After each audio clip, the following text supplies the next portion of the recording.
This is the story of the ending of a civilization, of the breaking of a way of life, the story of a nation facing extinction, and of the choices that its people made. The story of the ending of the Empire of Byzantium and of the beginnings of the modern world.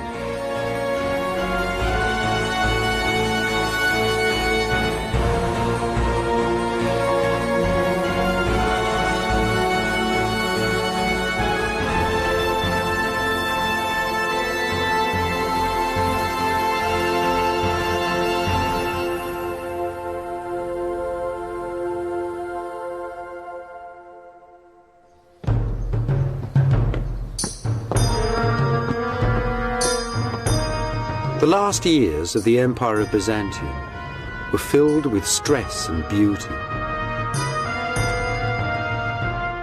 Faced with enemies, looking for friends, and always waiting for the ending. As it fell, Byzantium's ornaments, its arts and peoples settled on the West like sparks from a burning forest. Sparks that lit the Western world.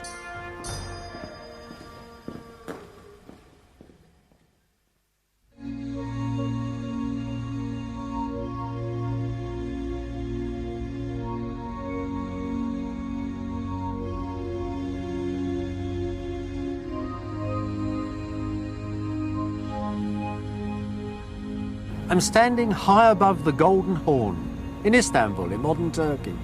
I'm standing right on the edge of Europe too. That's Asia over there. Now 800 years ago, from here to the Great Blue Sea was the most famous palace in the world. Its wealth, its beauty, its sacredness was the envy of people from Iceland to China.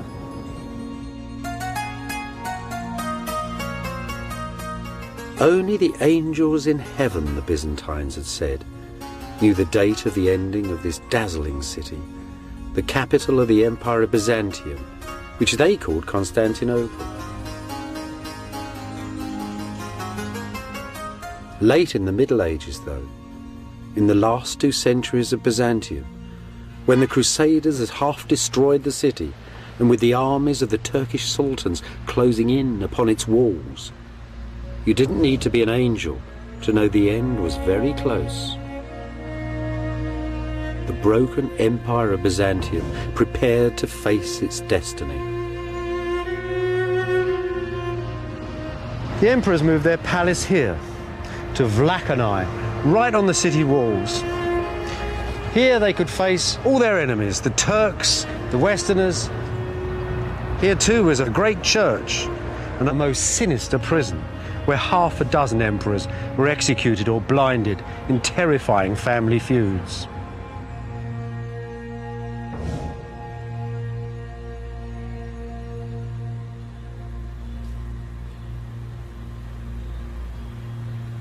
Just like the emperors, Jesus, Mary and all the saints had also moved out onto the city walls.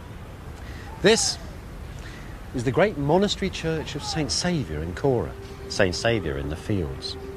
In the last centuries of Byzantium, the city's greatest icons were in this church, waiting to be paraded round the walls in times of siege.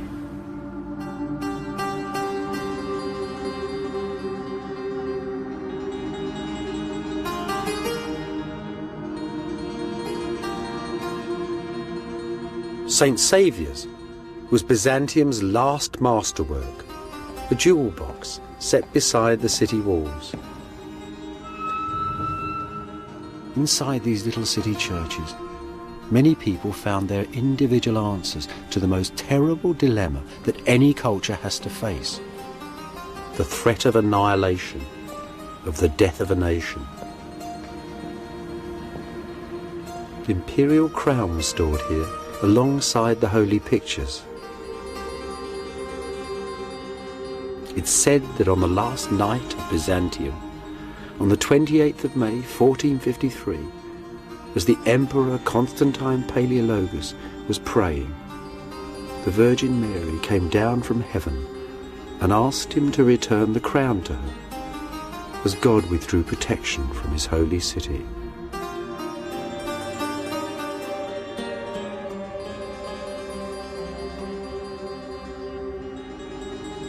Above the door in shining gold, an image of the church's greatest benefactor, Theodore Metachites, Prime Minister and High Chancellor of Byzantium. Look at him with his turban and his caftan. The very model of an Eastern gentleman. Yet Theodore and the Byzantines were a very ancient people, the living remnants of the world of Greece and Rome.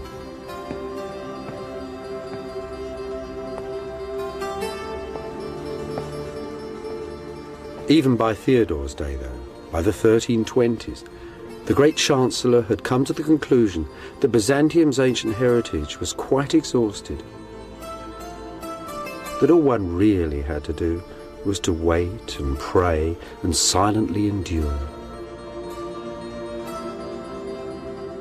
His church is a meditation on eternity.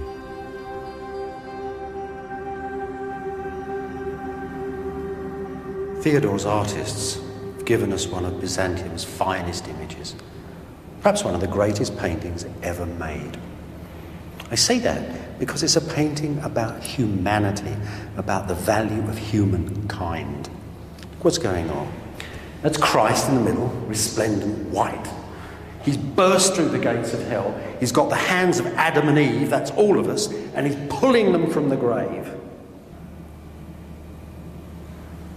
It's the hands. Look at the hands. It's the hands that's got the urgency in them. The hands that are insisting upon this resurrection, not from earthly empires, but from the value of humankind itself.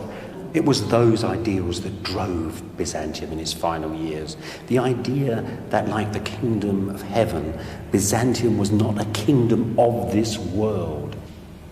It was a belief in the inevitability that the world had a beginning and would come to an end. So when the emperor went onto the walls and took with him the most ancient icons of his faith and knew that he would die, he also knew that he was right.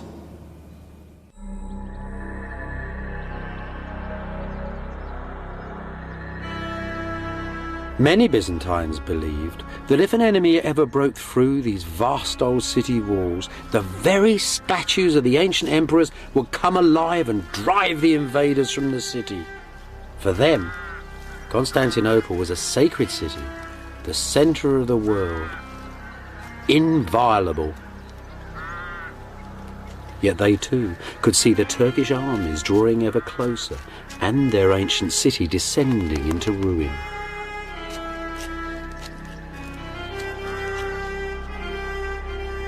By the 1400s, many of Byzantium's brightest minds had left the gathering gloom and darkness of the crumbling city and settled in a fresh new town beneath the mountain tops of southern Greece. A sparkling town on a hilltop close to the ruins of ancient Sparta, a town called Mistra. A miniature kingdom ruled by the emperor's brother Theodore and Queen Cleope, his Italian wife, where Jews and Greeks, Byzantines and Italians, Greek and Latins could live happily together.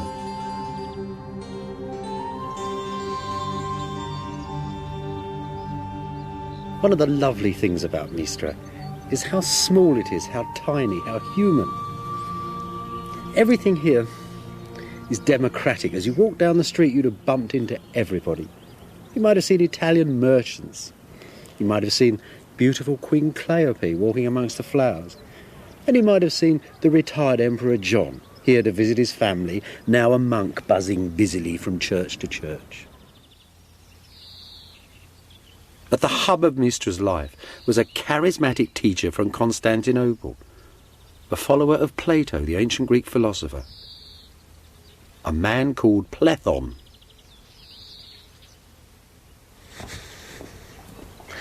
In Plethon's time, Mistra was already famous. It was a little paradise, they said. The men were handsome, the women were beautiful, and the stones were from ancient Sparta itself. But everybody knew that they were doomed.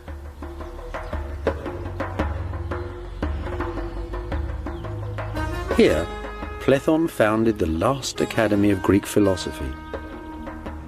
Here, he taught future patriarchs of Constantinople and future cardinals of the Church of Rome as well.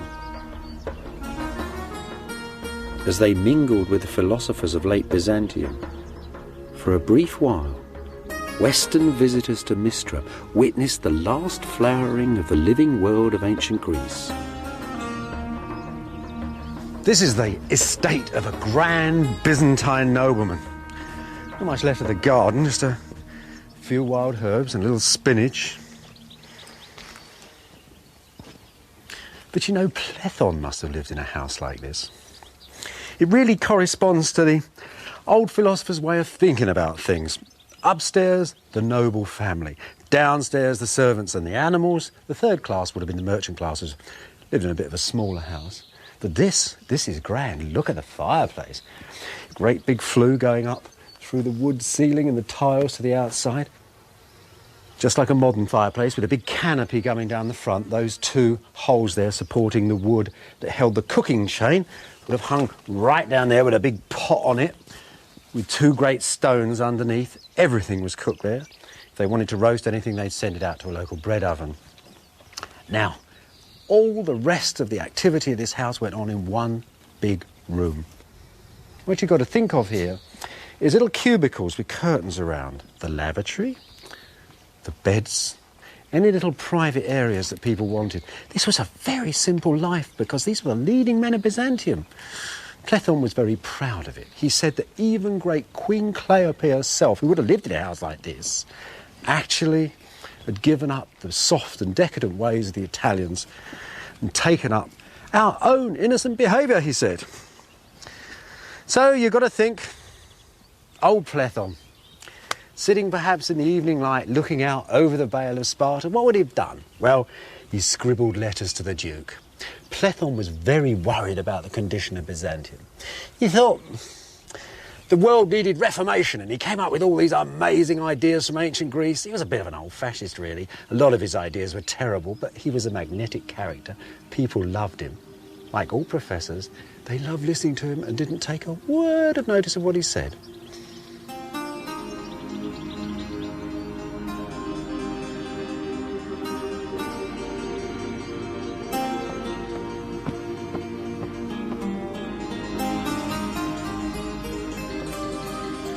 At the heart of Mistra was the court. And at the heart of the court, this little pretty church, named after the great old court church of Constantinople, St. Sophia.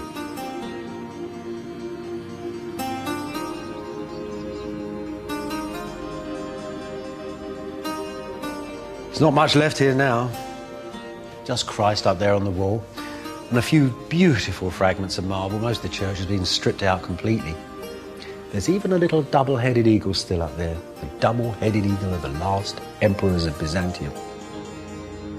But the real treasure is here on the floor. Look at this. See that? That stone there, that purple stone, that's imperial porphyry. That's a stone, well, it's the half-magical stone of Byzantium.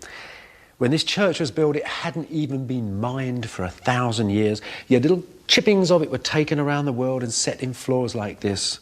It was the stone in which Roman emperors had been born in rooms that were covered in it.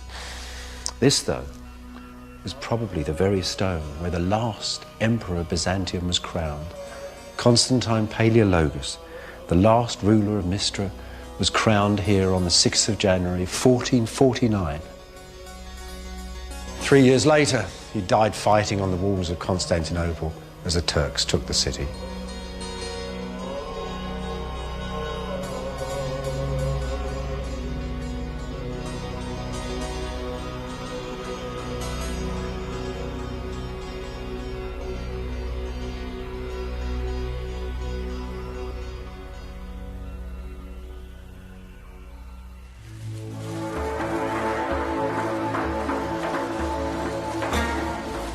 In the 13th century, a family of nomad Turkish shepherds called the Ottomans packed their tents and rode out of Central Asia.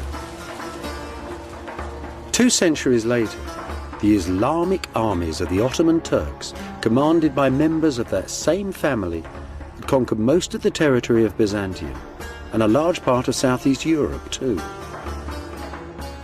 The centre of this enlarging Turkish Empire was a city at the borders of modern Greece and Turkey, the city of Edirne, the capital of the Turkish sultans.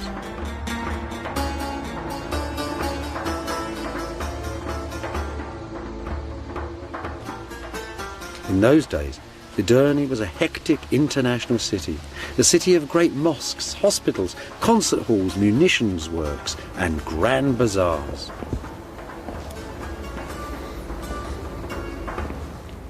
This is one of the colleges of learning at Edirne. In Sultan Mehmet's time, there were many of them here, and they formed a circle like a university around the court. It was an international university. There were Italians here teaching the Sultan's children how to speak Greek.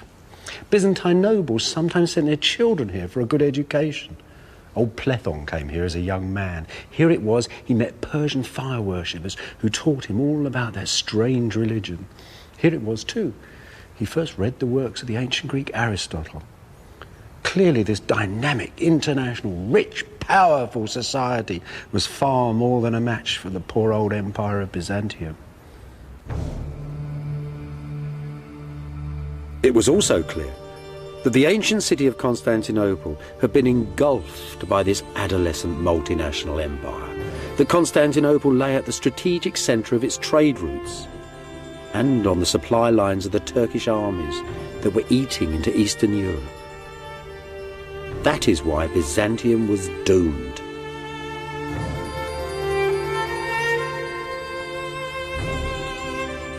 In 1438, the Emperor John VIII sailed out of Constantinople in a last attempt to beg aid from the reluctant West in his struggle with the Turks.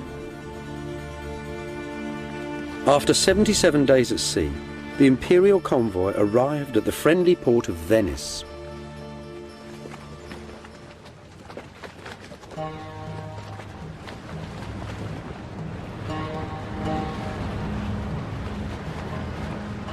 The West had always said that military aid for Constantinople was dependent upon Byzantium's reunion with the Church of Rome. The churches of the East and West, Greek and Latin, had split apart 6 centuries before. So the Emperor John had sailed with his theologians and his bishops, not his generals or his admirals. In all, some 700 people on the sea, the scholars of Byzantium. Plethon, too, had come especially from Mystra in Greece, as had many of his pupils.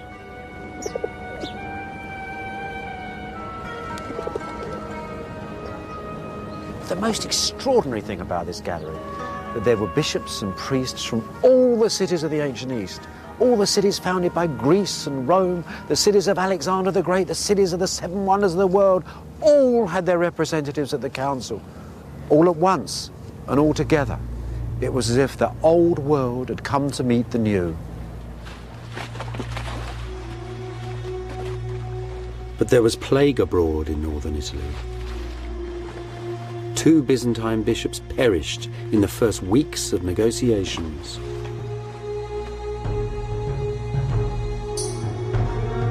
The emperor and his retinue rode away from danger, over the mountains and down to the central plain of Italy. Here, perhaps, at Florence, they might forge that union with the West that Byzantium so desperately needed.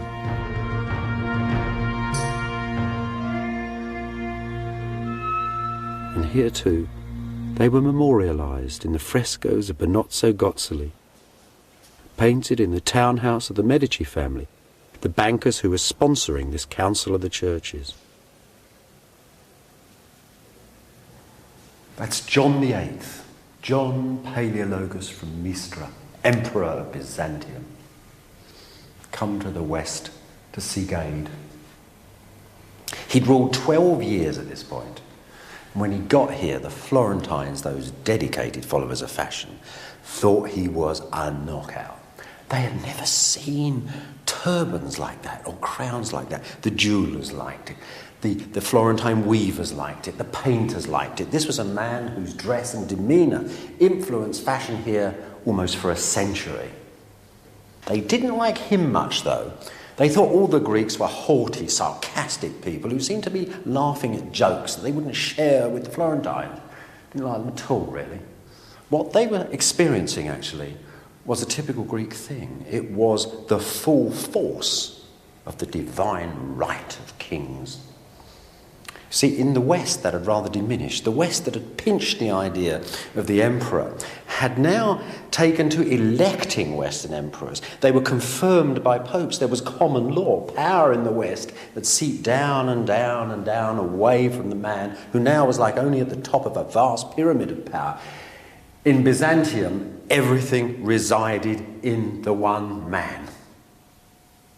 Now, in the West, and here it is, out for a stroll in the country, Cosimo and the other 700 Medici, all on their horses. This is entirely reversed. I mean, here you've got a man who is a banker, a politician, a multinational businessman, you might say.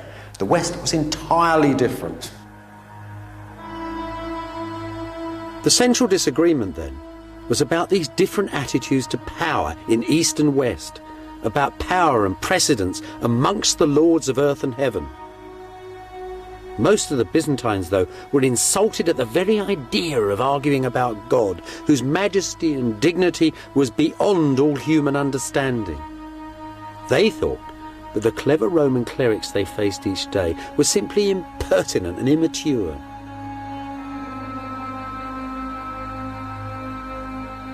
After a year of recrimination and debate, the Emperor John, still desperate for military aid, simply ordered his delegation to agree to most of the West's arguments.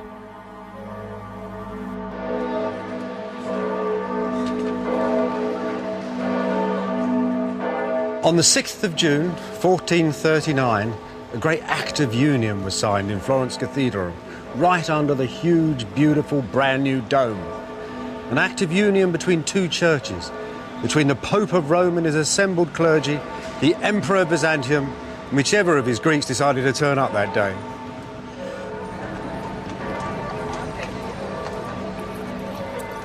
The real buzz in Florence, though, wasn't in the great cathedral, it was in the streets. The Byzantines were here. These weren't the old school teachers that rich Florentines paid to teach their kids. These were the geniuses, the brightest minds of Byzantium. And here they were, carrying all the wisdom of the ancient world, it seemed. Now, the brightest of all these Greeks was Plethon. He taught practically all the people in the Greek delegation. He came straight from Mystery. He was very old, he was 80, and he was as charismatic as ever. He gave lectures here, and the effect was amazing.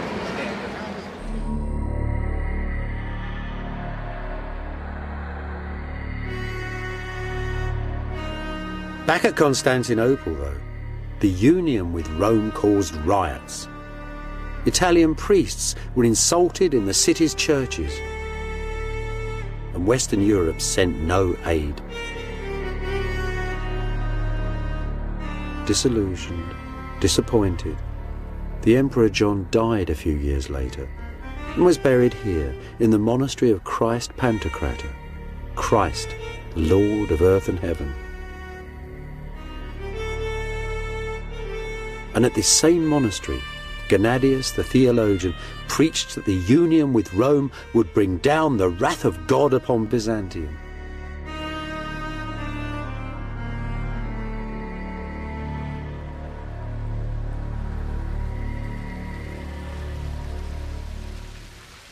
Meanwhile, at Edirne, a new young Turkish sultan, Mehmet, had taken up the Ottoman throne.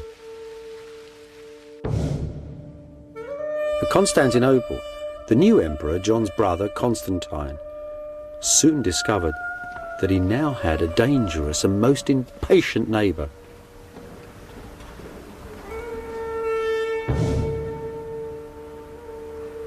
In April 1452, there was a huge row at the court of Sultan Mehmet II.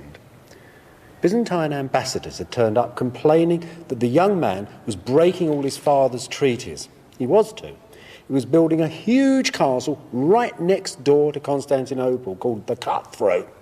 It was the first stages in his planned attack upon the city. And now, in his reply to these ambassadors, he tried to scare the pants on them. Listen to this. These are his very words. "Have you the right or the power to control my actions on my own territory? Inform your king that I am very different from my father, that my resolution surpasses all my ancestors. This time, you can return in safety, but the next man who delivers a similar message to me will be flayed alive."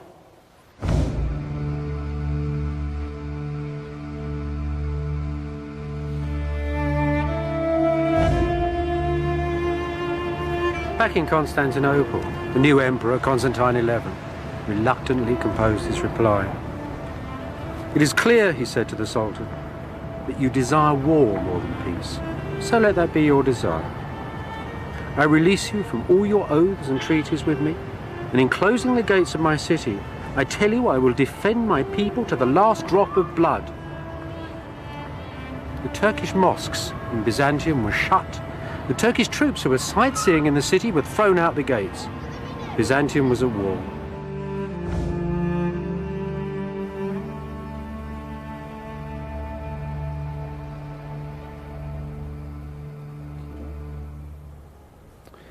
Mehmet was actually very touched by Constantine. After all, the Ottomans and Byzantines had lived side by side for a very long time. They'd fought together in wars. They'd intermarried. But Mehmet was also very determined. Listen to his reply. "I shall take your city," he tells Constantine, "or the city will take me. If, however, you admit defeat and withdraw, I will give you Mistra and its province, and we shall be friends. If you deny me peaceful entry, however, I shall slay you and all your nobles. I shall slaughter the inhabitants of your city and allow my troops to plunder it.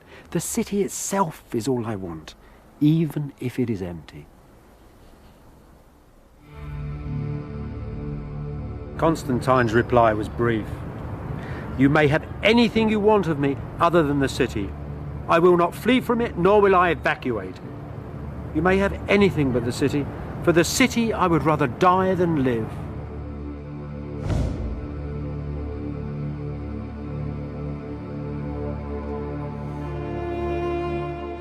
On the evening of the 28th, the Sultan Mehmet addressed his armies standing assembled outside the city walls.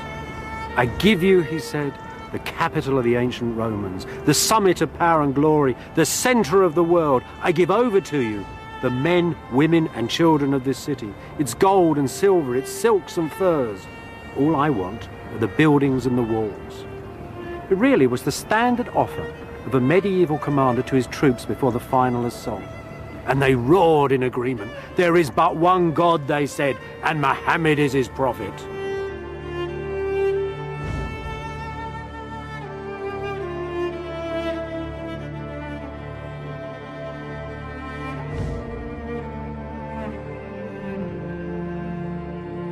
On the fringe of empire, high in the mountains of northern Romania, contemporary Byzantine artists made precious records of the fall of Constantinople.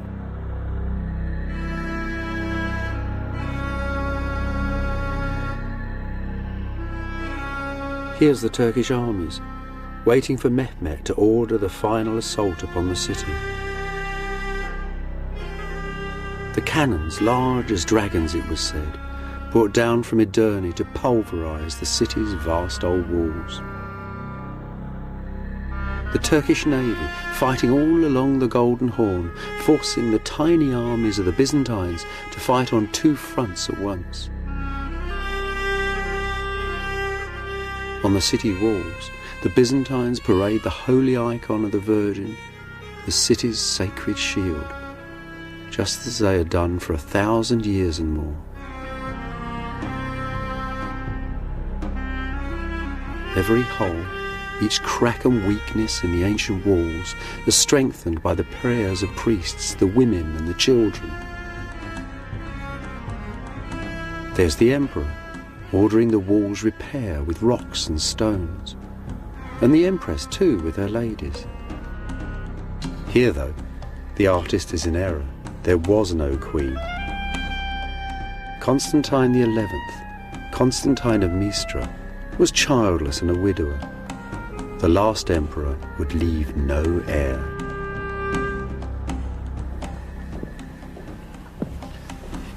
On the last day of Byzantium, an eerie quiet fell over the city. Mehmet had told the Turks to rest for a whole day before the last assault. He gave the emperor time to walk with all that was left of the armies and nobles of Byzantium once again into the great church, and there, after all their arguing at Florence, the Greeks and the Latins joined together in a last service, and the emperor went to the altar and was given the last rites. Then he walked back to the palace, and there he made a speech to his commanders. A speech, you might say, that was the last speech of the ancient world. He encouraged them not to be frightened when the Turks attacked. He said that their ancestors, the ancient Romans, were terrified when Hannibal's elephants had charged towards them, that they hadn't run away. Because they were human beings, people with will and mind, and not given to animal desires, and that he and his commanders had mind and will and God and belief upon their side. It was those beliefs of mind that stem back to Greece and Rome and fuel the modern world. And then Constantine, the 11th of that name, went with his men back to the outskirts of his empire, to the walls now of his city. And there he died, the ruler of Rome, the king of Christendom, and the emperor of Byzantium. What actually happened to him is a mystery. Turkish historians tell us only that the emperor was very brave. That Constantine died fighting by the city gates. "The city is taken," he's supposed to have cried, "and I'm still alive." And he ran off towards the battle and into the flash of legend. The man then killed 10 pashas and 60 soldiers with his lance, and at the end poor Constantine was toppled from his horse and cried to God Almighty, the creator of the universe. And the Turks cut off his head and stuck it on a pole.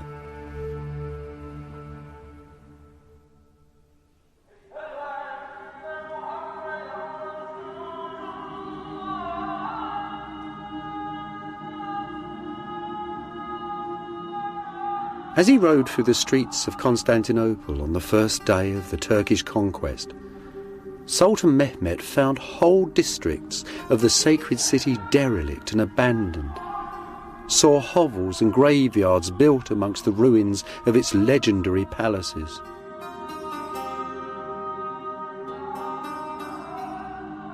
He was awed, though, by the imperial church of St. Sophia, and declared its venerable shell to be a building made for God.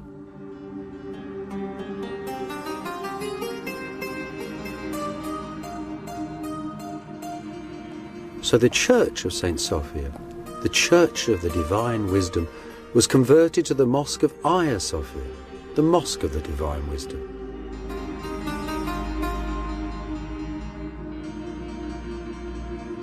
Images of old Byzantium had glimmered at the edge of Asia for 1,000 years. Now new ghosts, new legends and new peoples came to haunt its fabled stones. Legend tells that Mehmet rode into St. Sophia on his war horse and placed his finger in this magic column and spun the church around to face Mecca for the call to prayer.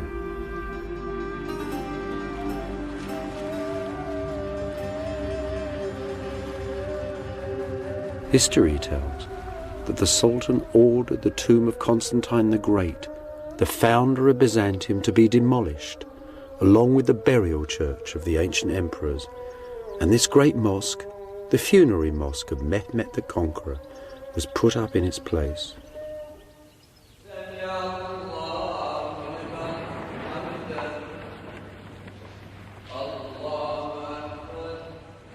Yet Mehmet, a humane and sympathetic man, still wondered at this ancient ruined city and its unyielding inhabitants.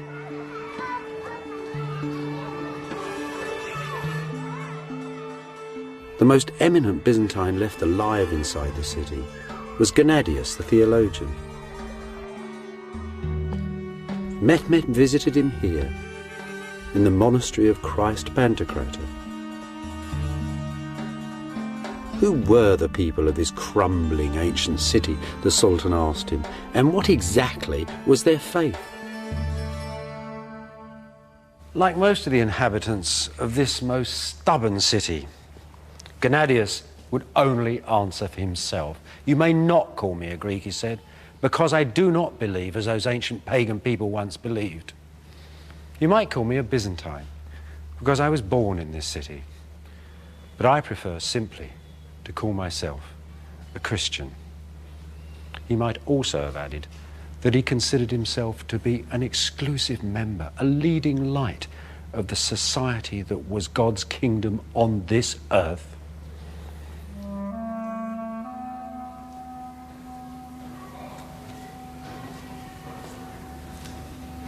Mehmet was pleased enough with the old boy's answer to give the penniless church a bag of gold, make Gennadius its leader, to give him a white mule, and to give him authority too over all the Christians of his empire. It was an arrangement that lasted for 4 centuries.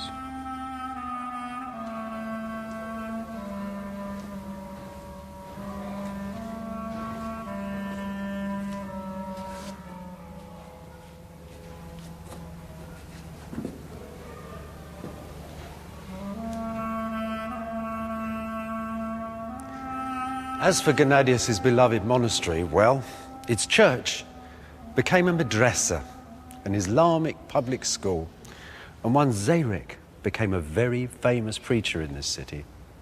Now, when Mehmet first came to the church, his quick eye had noticed a great line of stone sarcophagi along the aisle there.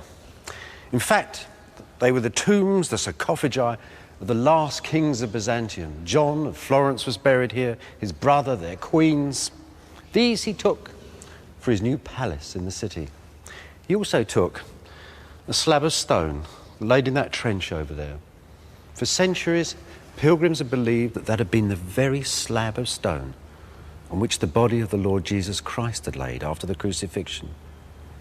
They said you could still see Mary's tears upon it, glistening like pearls. Over the centuries, Zayrik's school became a mosque. The district became quite poor.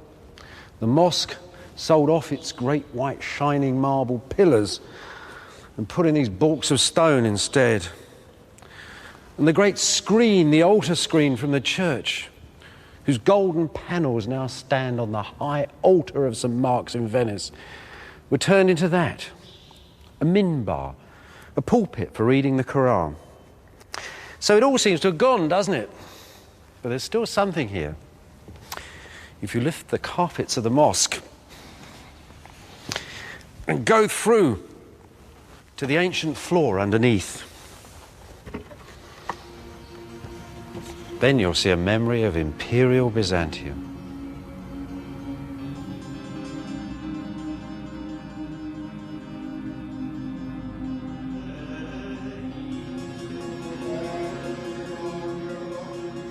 There are still descendants of the Byzantines today, a dwindling community at the ancient heart of one of the largest cities in the modern world.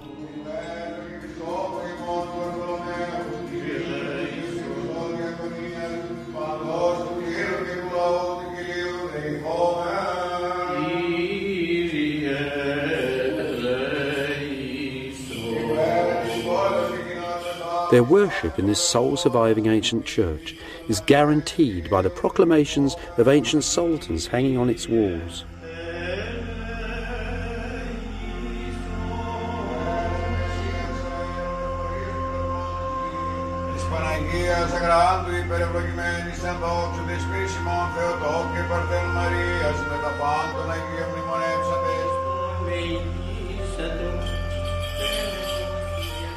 Their church has survived schism and poverty. For a while, the deep distrust of Rome led them towards Calvinism. But here they are still, in their holy city, with their own faith.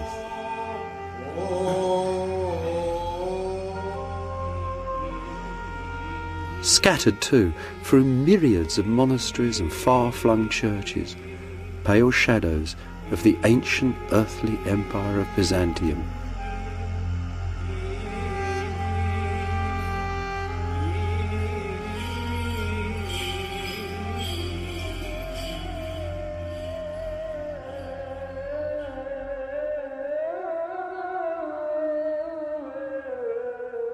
Most of Constantinople's ancient churches, though, were soon converted into mosques. This little mosque was once a chapel in the ancient palace of Byzantium. Endowed with lands and properties, these converted churches were transformed into self-financing charitable trusts, the religious and financial centres of the city's neighbourhoods, and the means by which Constantinople was converted to Islam and revived.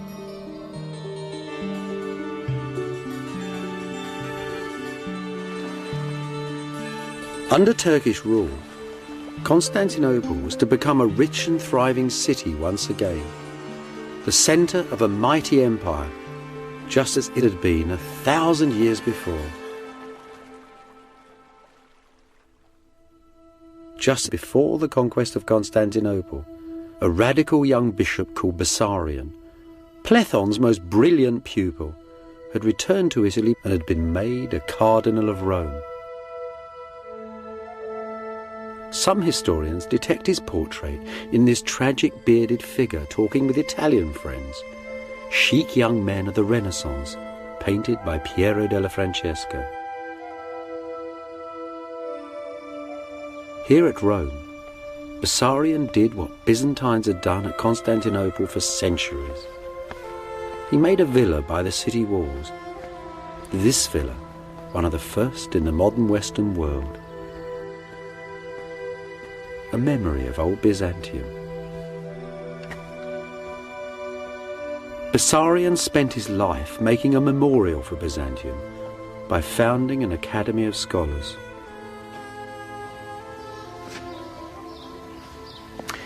You know, I suppose Bessarion bought his academy here when it got very hot in the summer months. This academy was a group of people who he'd gathered around him. Some were exiled Byzantines, many of them were Europeans, but everybody who could help him hold the identity of Byzantium together for as long as possible. Poets, artists, writers, translators, all sorts of people. Couldn't have been that difficult to find people, because this was a really fashionable idea. Dear old Plethon had introduced Plato to the West. The Renaissance was beginning. This is early Renaissance building. For a few years, this was the coolest place on the planet. So you've got to think, perhaps, that this was the place too, where one day in the summer, 1452, Bessarion sat down to write to Mistra. He was writing a letter of condolence to Plethon's sons. The old man had died with the spring flowers in June of that year. Bessarion wrote a letter, such a letter. He said that Plethon had been his teacher, his father and his friend. It was one of the last authentic letters of the ancient world. After that, Byzantium became something to be seen in libraries and museums. Above all, Bessarion preserved the dream. He gathered the pure air of Mistra, the ideals of Constantinople, the energy of ancient wisdom, and made a single beauteous image of that most complicated empire.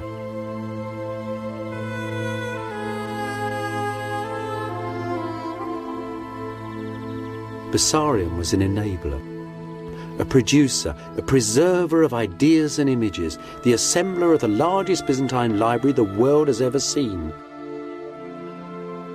A collection whose fragments are still stored in the great libraries of the West. the man was Mr. Byzantium. He supported huge numbers of fellow exiles.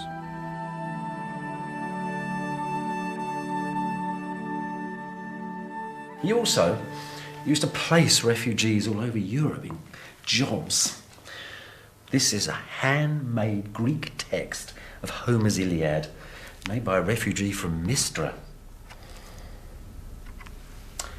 And in the front of this beautiful volume is a picture of Homer wearing a Byzantine hat.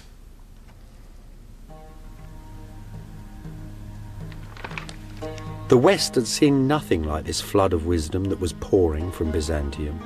Homer, ancient Roman law, and a myriad of other texts. And they'd seen nothing like Bessarion's academy. Part of the modern world, its science and its scholarship, was started by these exiles from Byzantium. Plethon and Bessarion first taught the West old Plato's heady individualism that so fills the modern world. Bessarion, too, told a Westerner about an ancient text that inspired Columbus to sail west from Europe on the east wind to America.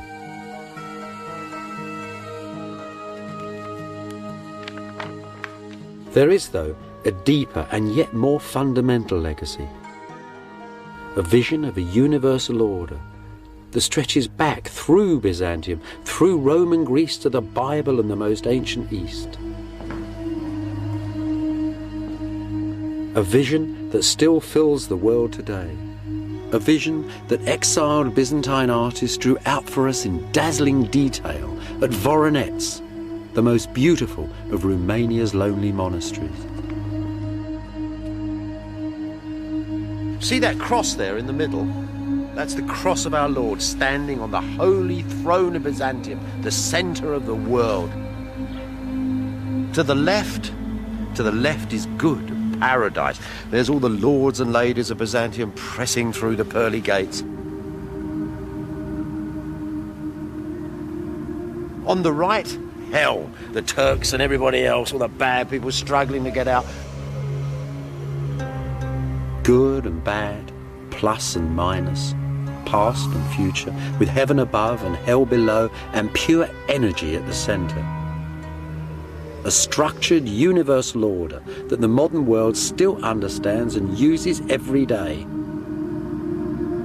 And if there's nothing there that you can see from the modern world, just look at those demons, as black as SS officers, prodding their victims towards the ovens. That's a hell we've made reality. And look at that over there, in paradise, the tree of life, the centre of man's wisdom, the very plant that the god Gilgamesh 6,000 years ago in ancient Ur in Mesopotamia searched for. To him, the elixir of life was understanding. For us, perhaps, it's penicillin.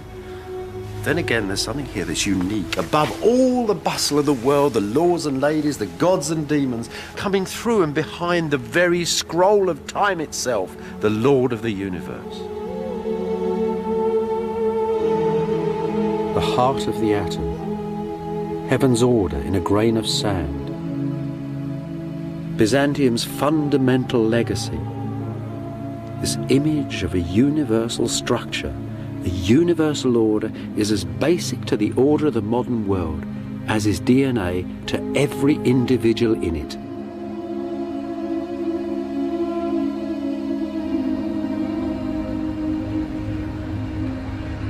Nowadays, Constantinople, the heart of old Byzantium, is called Istanbul, an old Byzantine phrase that simply means the city. Inside the modern city, though, the past is disappearing.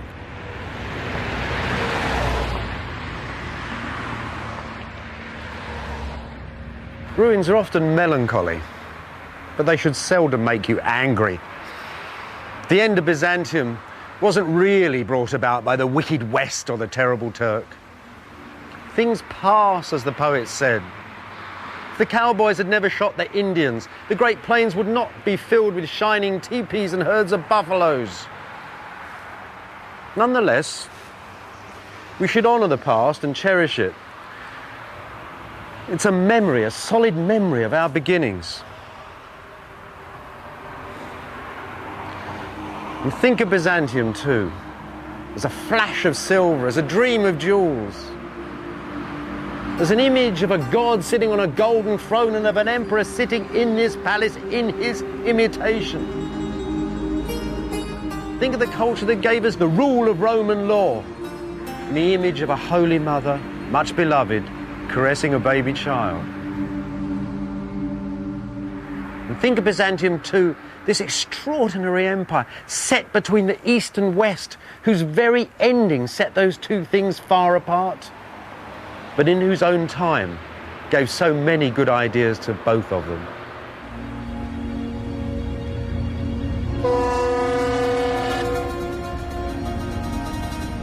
When sailing from Byzantium, listen to the city's fading sounds. Visit in your mind its golden images and all the shadows of its history. And as you wave goodbye, you'll discover that you can never really leave the past behind.